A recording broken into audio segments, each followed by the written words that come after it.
connect with your higher self is to connect with all of your incarnations in every realm of time and space, past, parallel, present, future, and all at once. Judas made very clear all humanity is going to be enlightened. Sometime in the future, enlightenment will be like a word that doesn't really have any meaning for us because we'll all be living in this enlightened state. And we're going to have more and more people actually reaching the pinnacle of enlightenment, more and more Jesuses and Buddhas on the earth. And it's going to become very commonplace even to be enlightened. The episode you're about to watch has been republished. My podcast channel reaches a lot more people now, and there's certain episodes that have slipped under the radar, and I wanted to bring them up for your attention because I truly feel they are worth listening to. So please be sure to let me know what you think of this episode in the comments below. And of course, let's continue to connect. Let me know where you are in the world and where you're listening and tuning in from. I love reading it. It's amazing, isn't it, that we can do this? And the other thing I want to say as well is find out where we are if you want to put your spiritual boots on and come and join us at one of our 5-day retreats or one-day events around the world.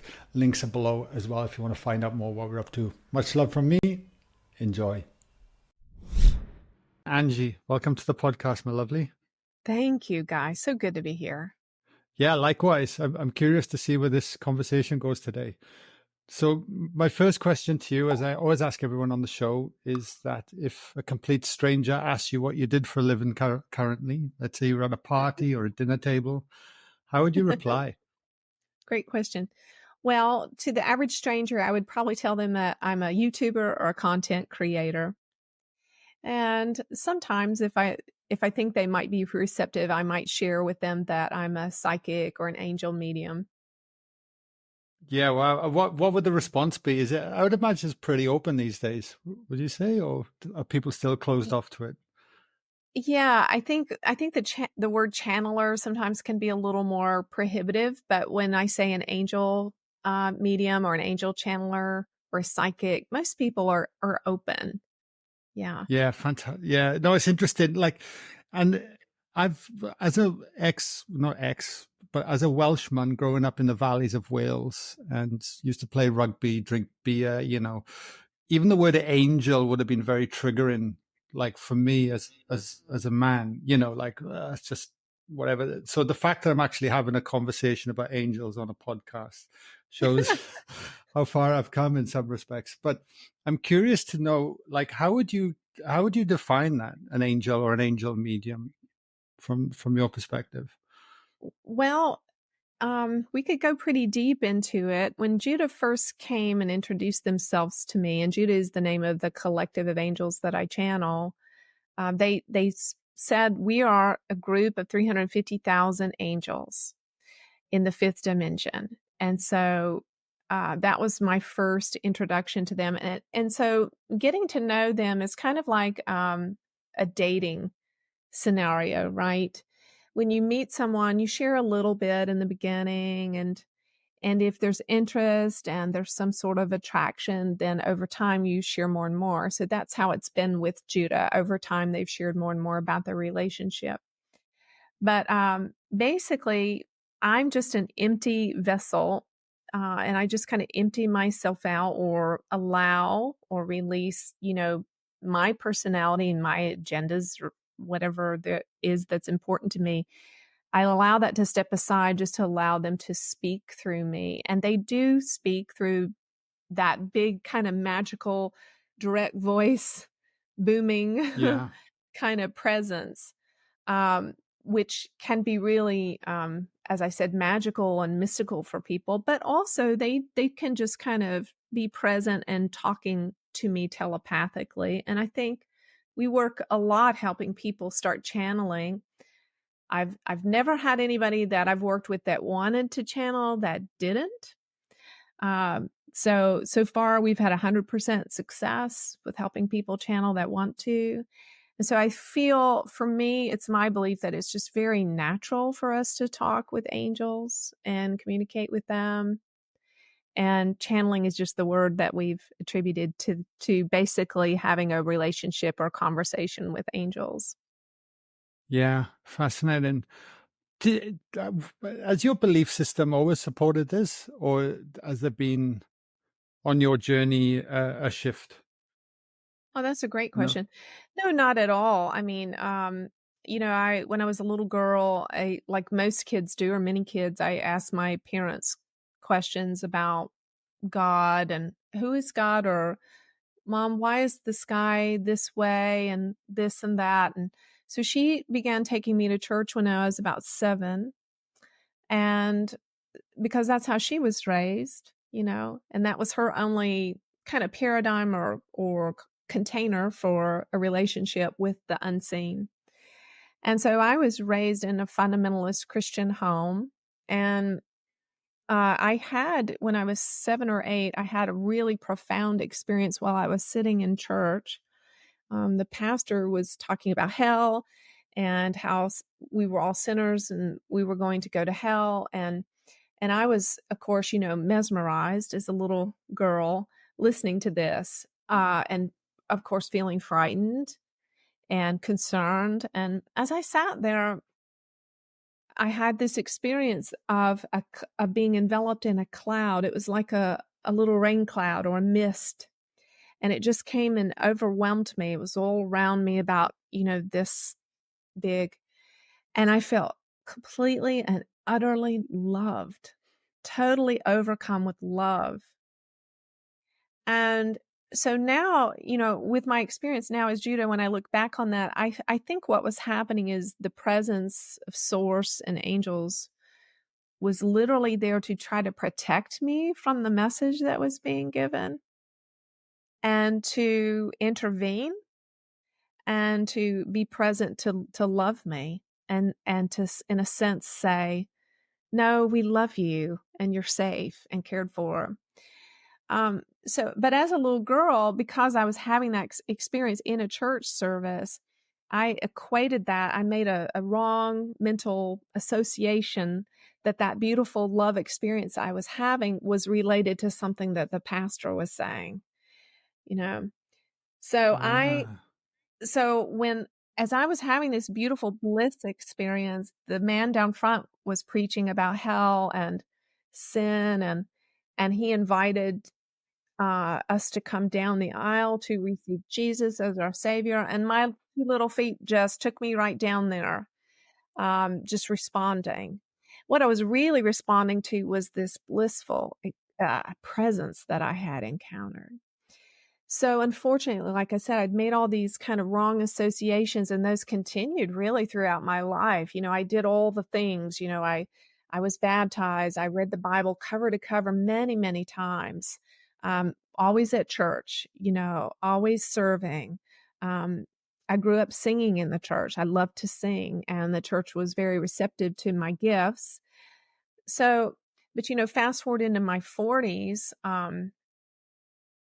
I think sprinkled in there were a few very real experiences with Source and divinity and angels, but 95% of all that was just religious conditioning and rules and thought processes. Yeah, can and I I can I jump in there and ask you a please, question, if that's please, okay? please, yeah. Because I'm somebody that never grew up with a religious background in any way. It wasn't put upon me. Um, whether that's good or bad, I don't know. So when I had my awakening, it was kind of my first experience of divine in that Mhm. sense, and it's like, oh wow. So I didn't really have to work through a lot of, I guess, belief systems or Yeah. from a religious perspective. It Mhm. was like a clean slate. There were other things I had to work through, but not from religion. So when you speak of reading the Bible back to back and being this devout Christian, is there an element of fear driving that unconsciously because of this sinner and saint and heaven and hell um, Yeah, well, message that's there's coming through? Yeah, there's so much fear in Christianity, in the culture of Christianity. And of course, Mm. Jesus was already addressing that when he was on the earth. He was really pushing back really hard against the religious culture. But to speak, to what you're saying. What I love about what you're saying is you didn't have any religious conditioning. So when you had an experience, it was real for you and nobody defined it for you. Correct. And and that's so powerful and so beautiful. The truth is that little girl that I was, when she had that experience, it was straight from divinity and it had nothing to do with the context of where I was sitting on a church pew. And so the mistake I feel that we make is when we um, take a true, real experience with divinity and try to categorize it or define it or create a system or way of being out of it, and in my first days, I began channeling Judah a couple of years ago now. And in my first days of channeling Judah, I did channel Jesus or Yeshua several times. And I was really surprised because he was very angry. He was really, really angry about how his name and his message and his presence has been distorted. And it seemed very important to him to write that as much as possible. So, I Wow. mean, if I could raise my kids again, I would not define anything for them. I would just have a real open, I don't know attitude. Osho is an enlightened being. He lived some years, he's been dead many years now. But he shares about his childhood that he was born in India, which is steeped, of course, in religious tradition.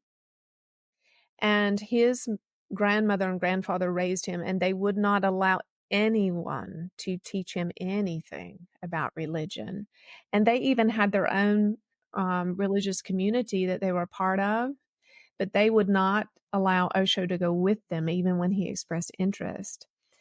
And it's really profound, right? If we can provide these atmospheres for children to have their own experience and allow for everything and not judging anything and not labeling it, because experience is so much better than the structures we build around to memorialize an ancient experience. And Right. what you experience, no one can take away from you. It's yours, and no one can convince you it's not true, just like your Kundalini awakening. Yeah, there's such a difference between, like you say, an experience. Like even when I present and hold space for people, everything I share is only from experience. And if it goes beyond my experience and it starts to lean into a book or belief, then I simply don't know because I've not experienced that yet. And there's a I guess a curiosity and an inquiry to Mhm. figure out if that is true for me or not as we move forward. But I feel also people start coming in and they just want the pill though. They don't want to, you know, um, I guess go the path less traveled to lead to your own conclusions to really understand the depths of what it means to be fully embodying that experience Yeah, and a otherwise lot of as a well. lot of the people that are experiencing really high states of bliss and high levels of consciousness right now have really been through a lot of hell in their life. I mean, I've got a long story of a bunch of really, really difficult things. So when people kind of experience me on this side of it, they might see, as I saw a comment the other day and something I was reading on one of our videos said privileged channeler. Well, it might appear that way, but people go through hard things. Jesus got nailed to a cross. The Buddha, lost his kingdom and everything of value that he had and was nearly starved himself to death, when he became enlightened. So everybody has a unique process. Yeah. When you speak of, I'm curious to know, like if you're entrenched in the religion and that's your path, and then you're sort of having these experiences sprinkled in along the way, at what point did you start questioning things, or was it, or did it come like a thunderbolt? I have no idea Mm. what happened. Well, I think I always knew somewhere in a deep level that things weren't working for me, right? I was doing all the stuff, living the dream. I had wife, married almost 30 years. I had three beautiful children. I taught school as a school teacher in a private Christian school and led worship at a mega church and did all that stuff. But I was very depressed. I'd struggled off and on with depression since I was 16. I used to have stacks and stacks of self help books, bags of them, just reading anything to try to find some relief for my inner suffering.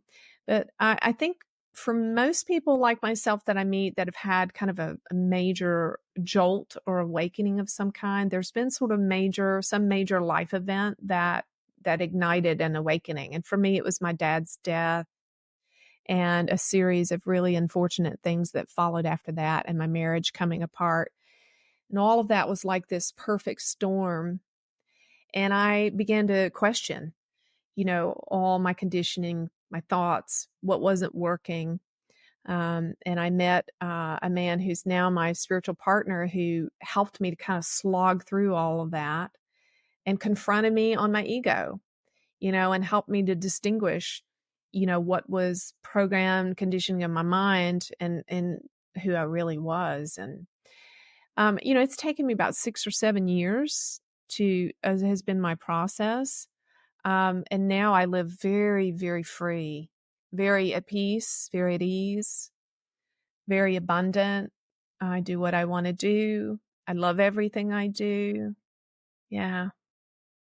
Was it I'm curious as well, was it a difficult decision to walk away from that, to be doing what you're doing now? So even if you're, Hmm. I can just imagine, because I just ponder, because I feel like in life, things lead to, well, it has in my life anyway, it led to pivotal crossroads. Like there's these pivotal Hmm. choice points. If I reflect back in my past, and I think, wow, yeah, I can be led by fear here, and then start to repeat again, or can I take that wisdom from the pain and make a different choice point, and have the courage to move forward in a different direction that's led by my heart, not so much my head or the fear or the ego or the protective self, you Hmm. know? Yeah, I mean, for me, the programming was so strong and so ingrained, that when I began to awaken to the unreality of a lot of stuff, um, it was extremely difficult. It felt like a total meltdown of my person. And I've met some other sweet, precious ones who are undergoing a major awakening and they've end up in the psych ward. Conditioning is no joke, right? Hmm.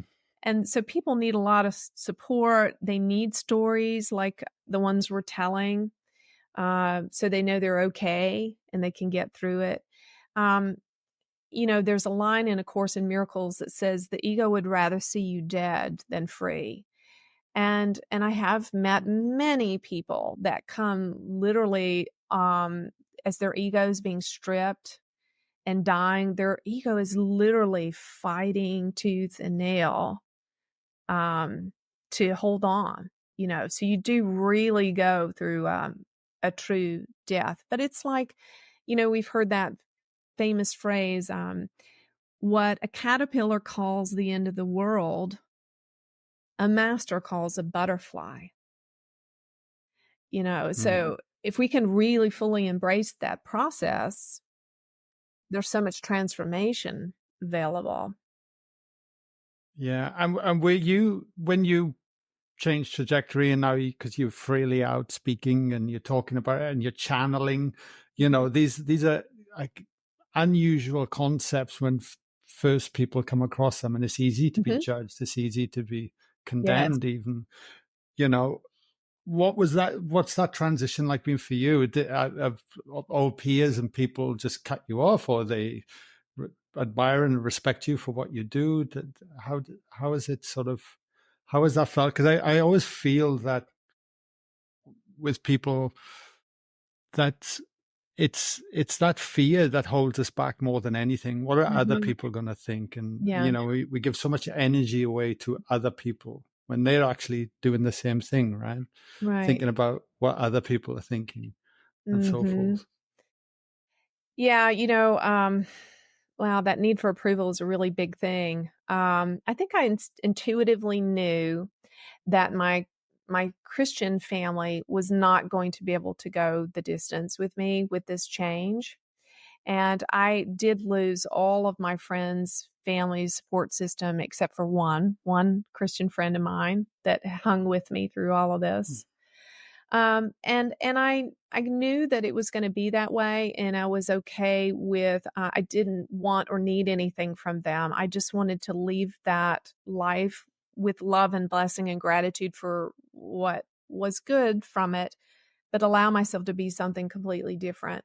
And I do have, channeling wasn't like on my bucket list of things that I wanted to do in life.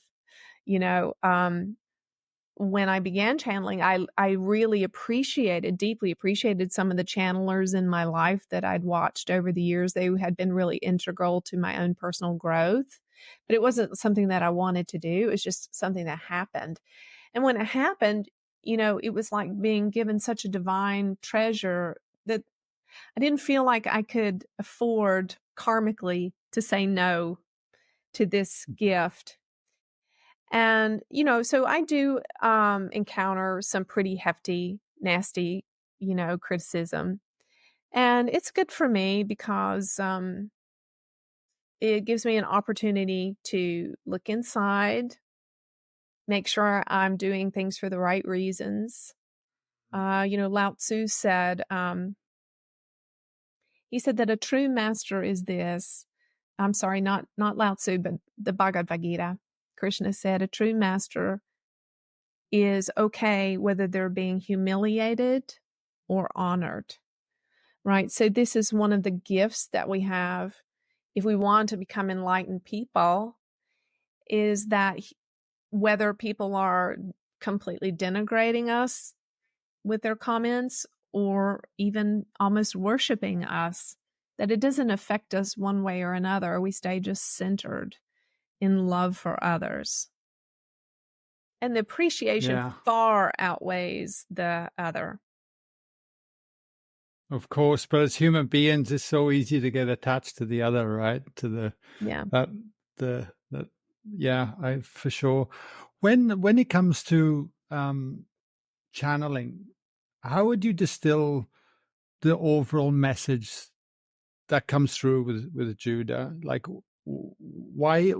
And it feels as well. Actually, I don't want to ask you too many questions because that's one thing I'm trying to pull back on is asking 3 questions and just scattering them in. So I'll just stay with that one for a moment.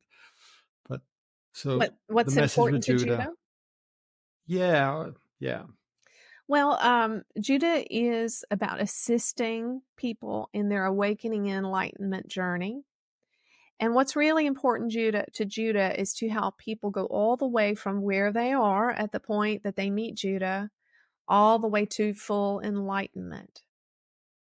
And they want to help people remove the obstacles in their thoughts, feelings, and experiences that hinder them from really knowing that they're 100% okay, that they're divine, that they're God in a body, that they are headed towards living in an enlightened state. And indeed, Judah's made very clear all humanity is going to be enlightened.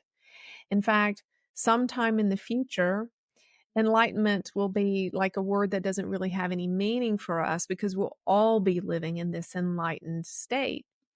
And so Judah's just really passionate about being there as a teacher, as a friend, and as a guide for anyone who's on this type of a journey. yeah. Wow. How would you define enlightenment? Just out of curiosity.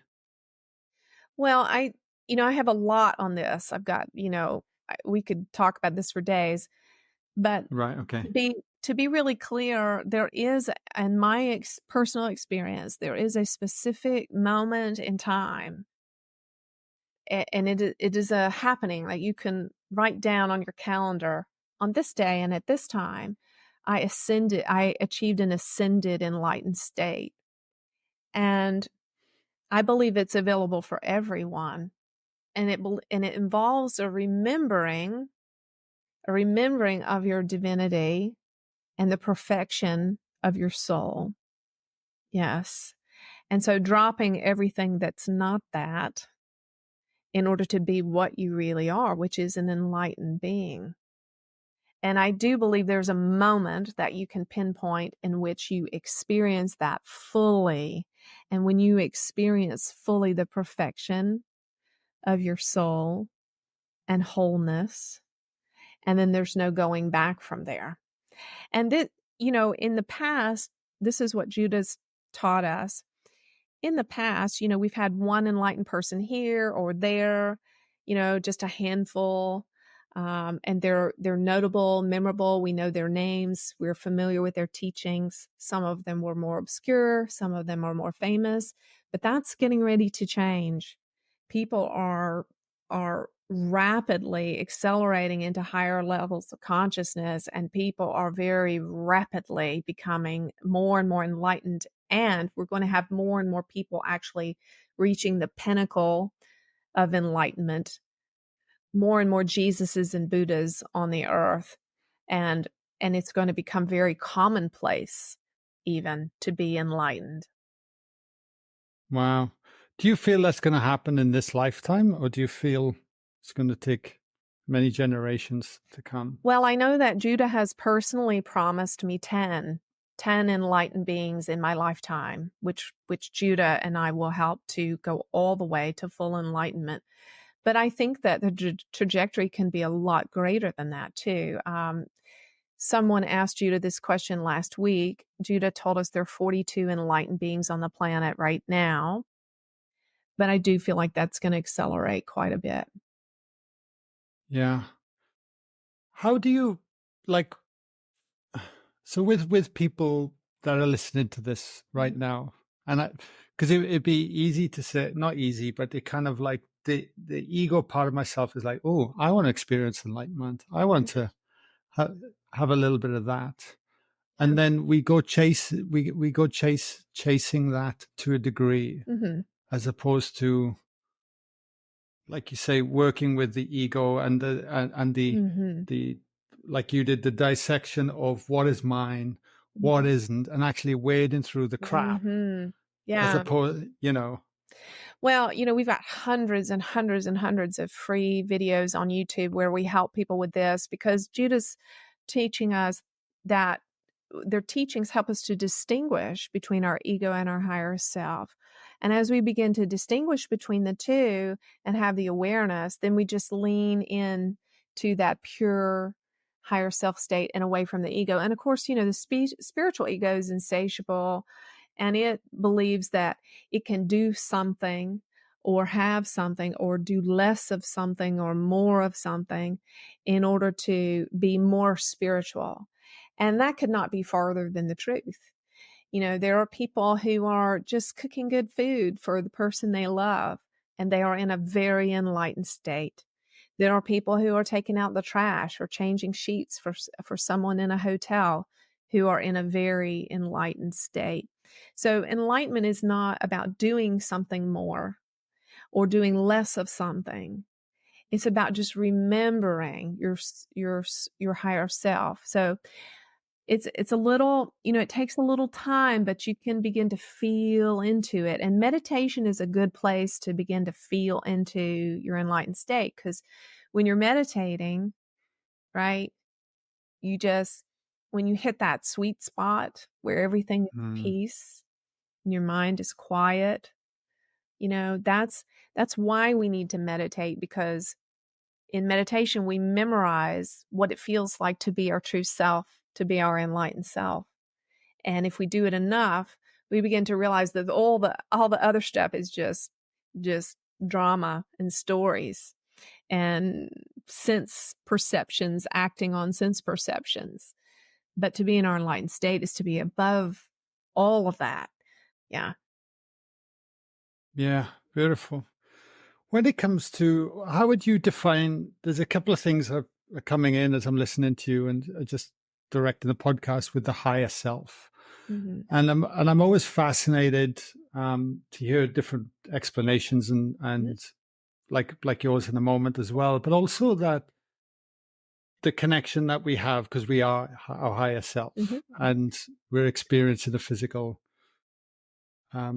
incarnation, but then I feel that there's lessons for us to learn along the way, and quite often we can ask the higher self to work with us and support us and guide us. Yes. But at the same time, and if we don't, maybe because of free will, nothing happens. But at the same time, ensuring that we actually get the lesson along the way before the miraculous happens or something happens when we just want to erase it or move it. Am I making sense? Yeah. Well, I can share some things that I'm learning about the higher self. Please. I'm starting to get a really much deeper revelation from Judah about the higher self. So, as I said, when I first met Judah, they said we're a group of 350,000 angels that work together as one consciousness. So now what I understand deeper in is that these 350,000 angelic souls are incarnations of Judah, of the consciousness that is Judah, and I am one of them. So they are my higher self. They are my oversoul, what is sometimes called an oversoul family, or my higher self. So to understand this a little more clearly, I'll try to really break it down really simply. So if you imagine all consciousness is source, right? And we know that source, which is all that is, all consciousness everywhere in all realms of time and space, separated itself out in parts, fractalized itself in order to have experiences, right? And so you have a God part in you. I have one in me. Everybody who's listening has one of these fractals of all that is, of universal consciousness. And that fractal of universal consciousness is our personal consciousness. Yes. Living as Guy Lawrence or Anjie Hipple or John Smith.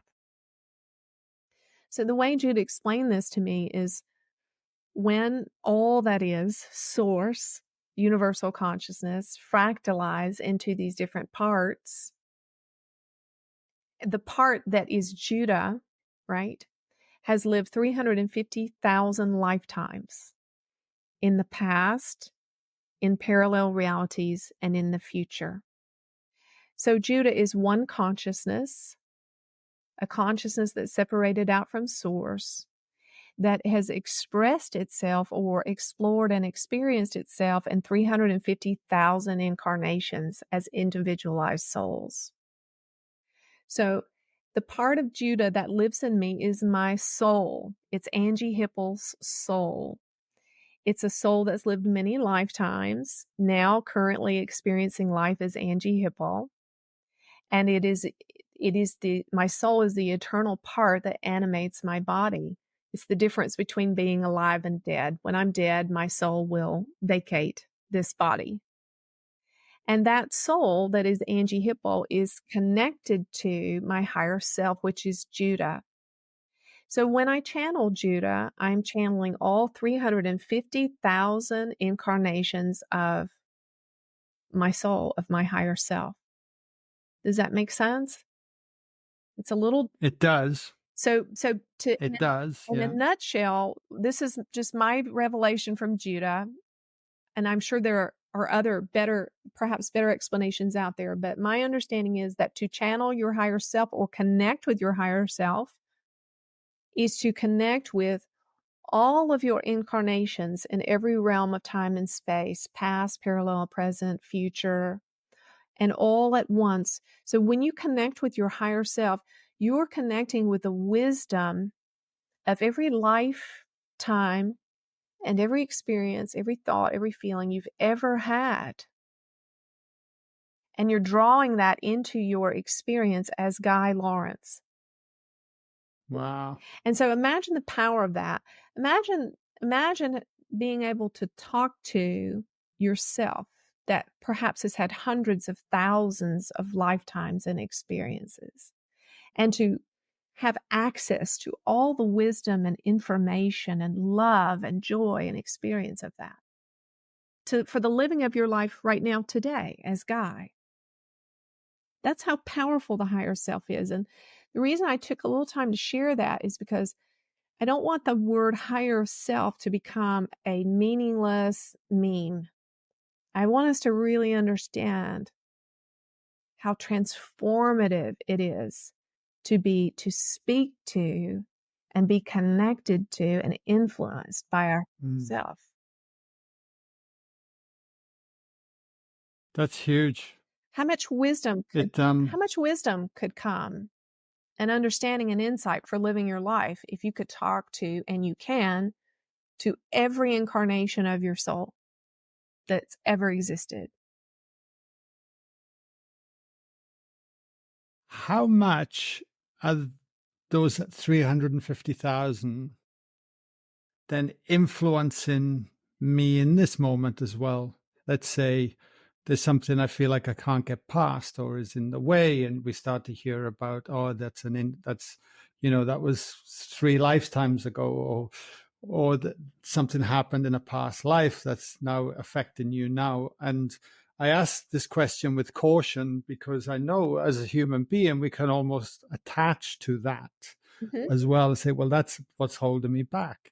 Yes. Preventing us from moving forward. Right. We can use our past lives as a victim story. And this is my victim story. I'm victimized by these past life experience, and therefore I can't be my enlightened self or my better self.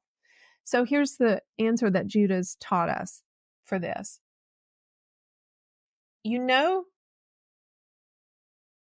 look at the fruit of your current life today, right? So if you have a really stubborn pattern, let's say it's frustration or feeling rejected in romantic relationships, or whatever your thing is, that's your block that's keeping you stuck. Whatever the pattern is that's persistent, that doesn't seem to move, no matter how much you meditate or how much you do self-inquiry, right? Those really stuck places are usually past life. And sometimes there can be many past lives of a certain pattern. And so I see this a lot with people. They can be really high in their level of consciousness in some areas and be really low in others. It's usually because of this karma you're talking about. So, but how do you get past that and not use it as an excuse? It's very simple. You can, if you want to do all the quantum regression and all that, you can. Sometimes it can give you a little peace of mind to know there's a reason for what you're struggling with, but I don't really encourage that. What I encourage is look at what you're struggling with right here, right now, in the moment, today, and get free in it today, in the now. And by doing that, when you get your freedom in the now, it rewrites all of those old timelines and it cancels the karma. And we do this through a program we call Judah Treats, an audio program. And it's a very, very effective. And whatever you can conquer in this now moment, you can cancel for not only your past lives, but your future lives as well. So that's the magic of what I shared about the higher self. When you realize that you are one incarnation of that higher self, what you gain in the way of freedom for yourself impacts the entirety of your higher self and all of your incarnations. So if, let's say that perhaps I struggle with attracting men who are cruel and narcissistic, let's say. And maybe I'm very, very enlightened in many other areas of my life, but I'm stuck in that one. So if I can do my inner work in meditation and self-inquiry and releasing my ego in that area and facing the truth about why I'm creating that, if I can really work through that completely so that I'm free, then I've just bought freedom for all those other 350,000 incarnations of mine, many still yet to come. And those incarnations of me, my higher self, will never struggle with that issue again. And so Wow. what I can gain in my personal level of consciousness through doing that work is a gift then to all of not just my human family, but to my higher self. Incredible. And just to help give people context, and including myself as well, could it be as simple as when the moment arises is making sure you start to come fully present and start to feel into where the contraction is and where the feeling is within the body? Yes, To sit absolutely. with that? Exactly. Exactly. That's the Mm. perfect answer, Guy, because, even back to the story about when I was a little girl that went to church. When I was a little girl and would go to church after that first experience I shared with you, I would have headaches every single Sunday. Terrible, terrible headaches. And so if I had had a caregiver in my life who was awake and aware, they would have been aware that my body was telling me that was not the right place for me to be. Yeah. It's wild, isn't it? And as a society, we're conditioned to, well, just push through, take a Panadol, and Yeah, off we go. Like we numb the symptoms as opposed to explore them. exactly. Mhm. Yeah. Wow. Okay. So with, I'm just bringing in context then. So with that connection to higher self and all those experiences, I kind of always have this envision of like tentacles, and I'm just a It nerve ending for consciousness mhm. and that receiving that information. I mean, the only reason why I'm doing what I am doing today is by listening to that coming through Exactly. and honoring it. But we can get terrified of the truth of what's coming through, and then there comes the dance. Mhm.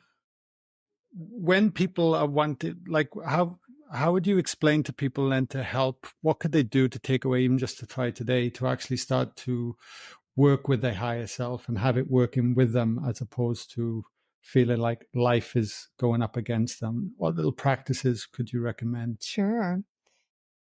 Well, just begin to trust yourself more and more. Trust yourself. Trust the sensations in your body. Sit down, take time to sit and allow yourself to relax into kind of a daydreaming state, kind of an alpha, theta, meditative state. It feels like, how you feel when you drift off to sleep at night or wake up in the morning. And just sit, and put your hand on your heart and just call on your higher self to say, I want to connect with my higher self. Yeah. And what I teach people to do a lot of the time is anytime you want, you can join your consciousness with any other consciousness. And that's why we say we're all one. And we do it all the time, right? We lend our consciousness to all sorts of people, places, and things unaware. So let's become aware, right? Be aware. We can lend our consciousness. So, for instance, if you wanted to, even now, you could say to your higher self, will you please locate the consciousness of Judah? If you trust Judah, and if Judah has earned your respect and has rapport with you, and you feel safe with Judah, you say, higher self, will you please connect my consciousness to the consciousness of Judah? And then what you'll feel in short order, you'll feel a shift in your body. You'll feel lighter. You might feel a little high. You might feel the atmosphere change. You might feel joyful or at ease. You might start laughing. You might involuntarily smile because Judith is really joyful. And so it's like two clouds blending, right? When two clouds are in the sky and they happen upon one another, they join and become one cloud. And so this is all channeling is. It's not complicated. It's just my consciousness merging with another consciousness. And we do this like in our love relationship with our romantic partners, right? When we're intimate with them, when we're sexual with them, there comes that moment in time where we lose a sense of who's who, and we just feel completely blended and joined with them love. Mm. And this is what channeling is. Above messages and words, what channeling is it's a joining and a communing with angels and with source. So I just recommend, start with an entity that you have has earned your respect and your trust. Maybe it's Archangel Michael, maybe it's Jesus, maybe it's the Buddha. And you just sit in a relaxed state and you say, higher self, will you please find and connect me to the consciousness of the Buddha? And you will feel a shift and you will sense their presence merging in with you. Yes? And Yeah. don't be afraid because you are discerning, right? How many of us have ever, when we were single and we went to parties and maybe there's 100 people in the room and we knew which people to steer away from, right? We saw the guy blowing off at the mouth about, with all his ego stuff in the corner and we avoided him. And we avoided the guy that was getting drunk and almost passed out. And we found somebody there that we had a kinship with, that felt like a kindred spirit. And we nuzzled in with them and had this beautiful conversation. Well, we can do that in channeling as well. We don't have to be afraid of any dark spirit or anything like that. We have discernment. We know who God is. God is love. And we know when we're in the presence of certain beings that we channel, we feel so loved and cared for. And we can trust that. Yeah, great explanation. And I guess channeling conjures up a image sometimes of like, oh, there's a voice coming through or a strange voice coming through, and something overtaking our body per se or something. But when the way you're speaking is that we're allowing that information to be received, depending on how we generally with our abilities receive that information, and then we can action it Yes. And at the end of the day. yes, and all of it is telepathic communication. And so most of the time, these beings are speaking to you from nearness, from very close by, and you'll sense the messages and you can speak them or write them or just enjoy them, right? Just enjoy them. They don't have to equal something. They don't have to be published or, you know. And then other times, if there's that love and trust there, just like in a dating relationship, obviously you don't immediately jump into bed with somebody. You have you have a lot of intimate conversation first, right? So you can allow these beings to speak to you from outside your body. And then at some point, if you feel that love and trust and you want that more intimacy, you can just allow them to kind of come into your body like I do when I channel Judah, Hmm. and it will feel beautiful and wonderful. And it's certainly okay. I purposely haven't got into you channeling today, and because there's lots of videos of you channeling out there, and I definitely encourage people to go and check them out. And but I am curious, when you channel, are you fully conscious? Are you semi-conscious when that stream of information comes through? Do you like catch the word then say it, or is it all your vocal cords taking over? Because when I hold space in in our events and retreats, what happens? So beings come in and they merge, Mhm. but then I can feel the tone of my voice change, and it comes through the frequency of the voice itself, which is quite remarkable when I'm saying out loud, which I don't say very often. But so I'm curious from your experiences. Sure. Well, um, I don't ever feel like my body is not my own. I always feel very Hmm. respected. I do feel that big voice come through.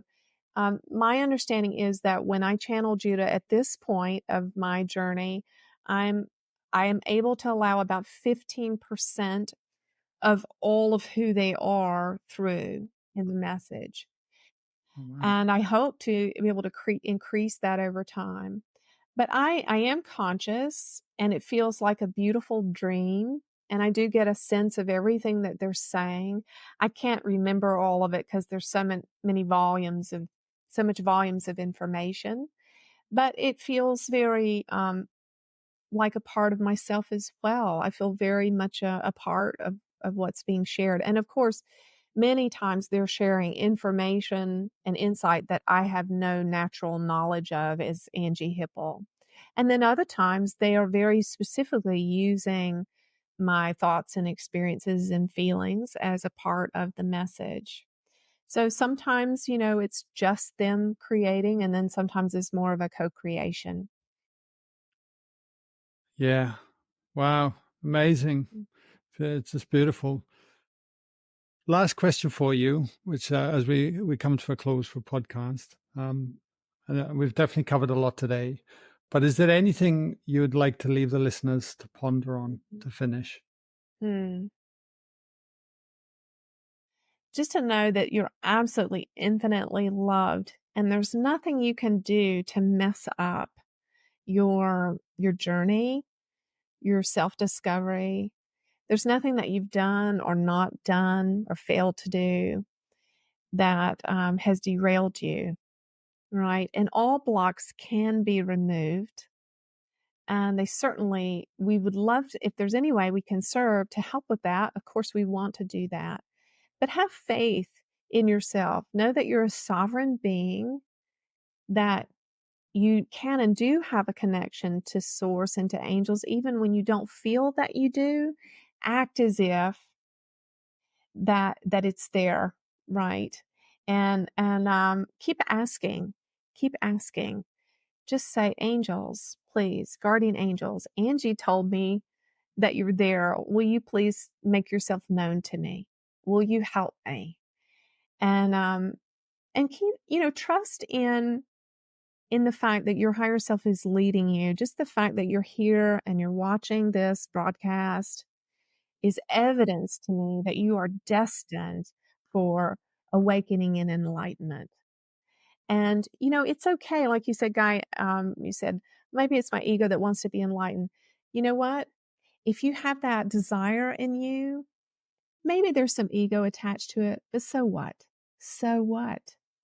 If you have a desire to be an enlightened being, be that and trust that you can have that, and that God put that desire in you. And that desire in you is in you for a reason. Yeah? Yeah. Beautiful, beautiful.